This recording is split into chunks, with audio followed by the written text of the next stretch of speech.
தமிழின் பெருமை, தமிழின் தெய்வம், பரமசிவனின் மகன் முருகன்.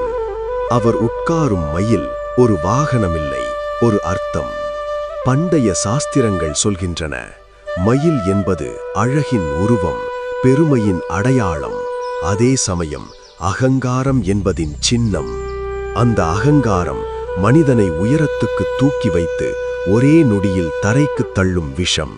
ஆனால் முருகன் அந்த அகங்காரத்தை எதிரி என பார்க்கவில்லை, அதை கட்டுப்படுத்தினார்.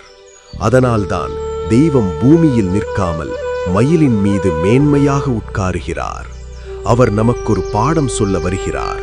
அழகு இருக்கட்டும், அறிவு இருக்கட்டும், சாதனை இருக்கட்டும், ஆனால் அகங்காரத்தின் நாக்கு உங்கள் உயிரை விழுங்காதபடி பார்த்துக் கொள்ளுங்கள். அதுவே மயிலின் மேல் உட்கார்ந்த முருகன் தரும் கருத்து. ஈகோவை அழிக்க வேண்டாம், ஏனெனில் அது சக்தி. ஆனால் அது உங்கள் மீது அமரக்கூடாது. மயிலின் மீது அமர்ந்தவன் எப்போதுமே நம் உள்ளத்தில் வாழ்கிறான், முருகன்.